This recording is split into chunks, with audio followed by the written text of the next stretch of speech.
You know, one thing that I was always really curious about was the nature of demons, and a particular one by the name of Leviathan. This is Homerik.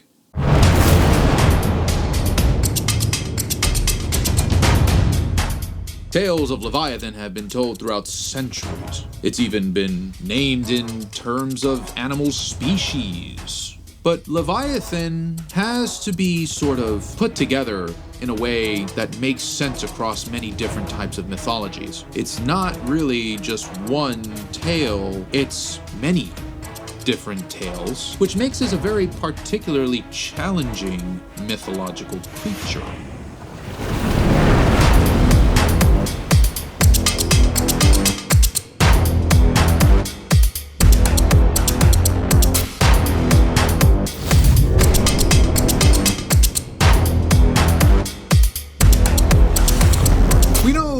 Leviathan to come from many sources, especially Judaism, as a sea serpent that is, and as a matter of fact, fire-breathing, if you could imagine fire in the ocean.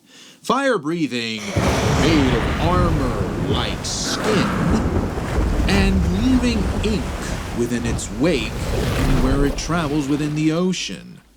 Not to mention hundreds of teeth. This fierce and untamable creature can be found in many of the old books of Judaism, including the Hebrew Bible, and all the books inside them, including Psalms, the book of Job, the book of Isaiah, the book of Amos, and the book of Enoch. But in other mythologies, you might see stories like in the Norse, when Thor slays Jormungandr, or Indra slaying Vrtra in Hinduism. And in many other types of stories, you'll see relations of Leviathan to creatures like dragons. The name Leviathan derives from the Hebrew root word of liv, which essentially means to be wreathed or twisted in folds. If we go back all the way to the origins of Leviathan, we can take a look at the book in Tanakh. Essentially, this is the Old Testament. In the book of Job, we find a passage, "Behold, the hope of him is in vain. Shall not one be cast down, even at the sight of him?" This was an excerpt in trying to explain his fire-breathing ability. And in the book of Isaiah, we find passages saying that it is a torturous serpent, meant to be killed at the end of time, to feed the world. And in Psalm, Leviathan is actually just written as a ocean creature that is interpreted as an enemy of Israel and inspired by the nature of the Apep snake and the sun god Ra from Egyptian mythology. Kind of curious, right? Yeah. You see that relation there. But, of course, the Hebrews and the Egyptians, they were very closely tied in history. We know this, of course. Sort of like an adaptation of Apep the snake being Leviathan, and the sun god Ra, well, that's God in this case. And so with this rivalry, we find that Leviathan is demoted by God into the depths of the ocean as a demon. And in Judaism, we find in the book of Enoch the relation between Leviathan and another great creature known as the Behemoth. The Behemoth was a monster of the land, and well, the Leviathan was a monster of the deep ocean. The Behemoth was sent to scour the lands in the deserts east of the Garden of Eden, whereas, well, Leviathan was damned to be in the depths of the ocean in that watery abyss. A passage from the book of Enoch. "And on that day were two monsters parted, a female by the name of Leviathan, to dwell in the abysses of the ocean, over the fountains of the waters." We find in Judaism the Leviathan being a horned beast, even said to be 300 miles long, and would be able to boil the very water around it due to its intense heat from its mouth, trying to cook and eat its prey. Leviathan would be eating a whale a day, and even had great illuminating eyes that glowed in the dark abyss of this ocean. Being 300 miles long, I can see why the Jews would say that Leviathan would be able to feed the world at the end of days.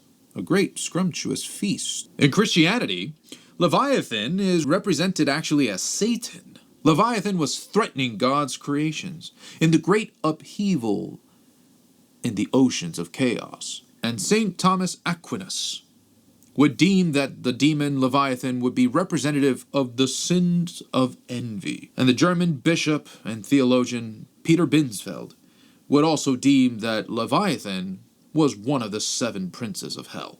Rightfully so. If you actually look at some of that Anglo-Saxon art during the medieval ages, you'll find a depiction of Leviathan as the hell mouth of the world. A quite literal portal within Leviathan that would transport all those who entered it into hell. Yeah, it wasn't fun. And you would see this giant gaping mouth with a lot of that art during that time of people just, well, rushing in. I always got confused when I saw iterations of Leviathan being somewhat related to a crocodile. I don't know why that is. Perhaps there is some feature of the crocodile that resembles that. The only thing I could even ever think of is, well, a mosasaurus.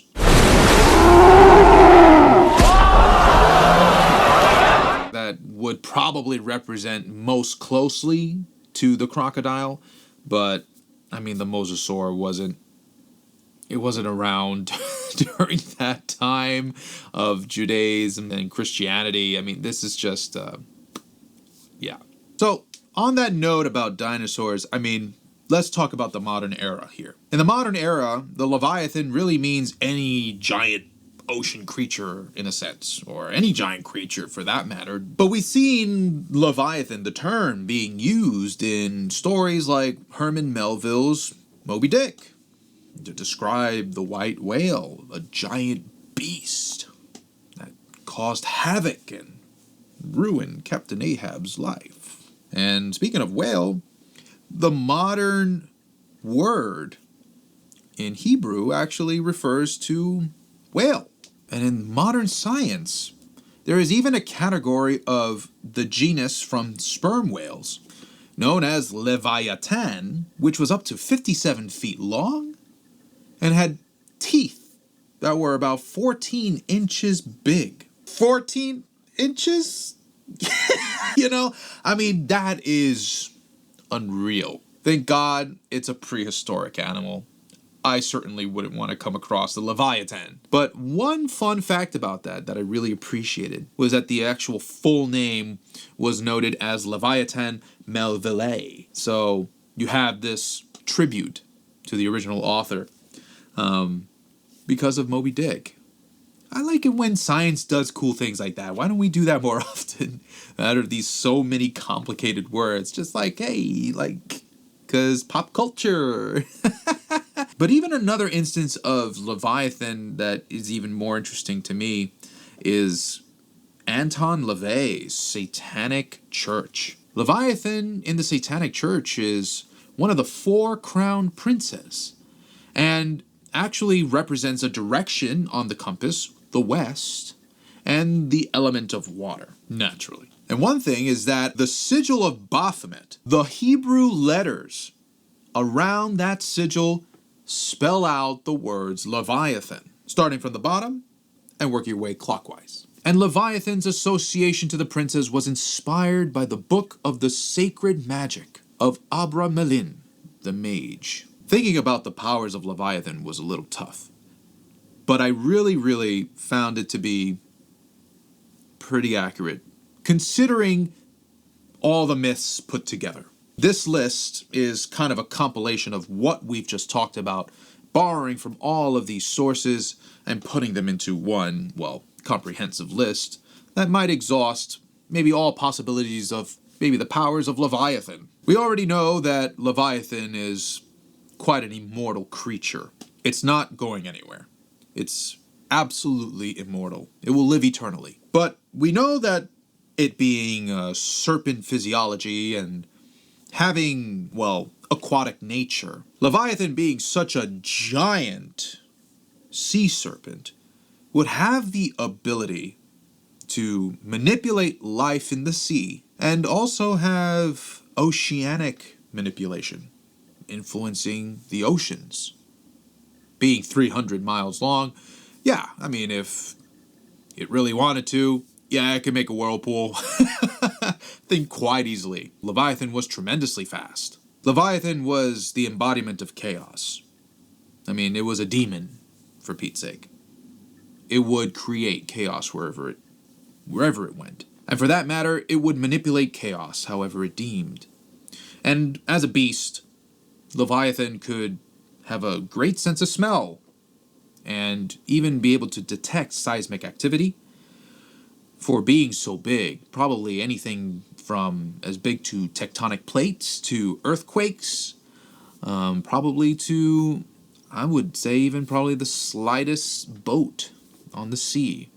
It was very, very sensitive to the nature of how things were moving in the oceans, and I'm sure that those very low frequencies of vibrations would be picked up through that big, big, big body. It's like one big giant receptor. And let's not even forget about that armor skin I mentioned earlier. Flawless indestructibility. I mean, crazy. Enough that any sailor who were to gaze upon Leviathan, of course, would be completely incapacitated with fear. I mean, I sure as hell would.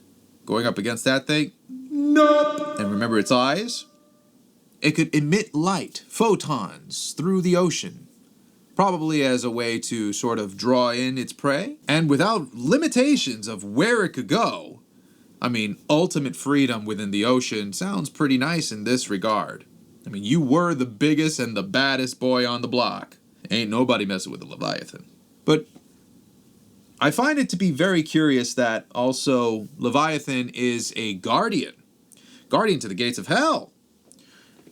And for that matter, being a gate to hell. Leviathan was so big, it had portal physiology within its system.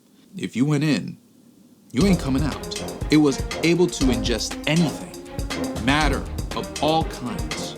Nothing came out of Leviathan. And for that matter, pun intended, this supernatural condition was something to be feared of. Rightfully so.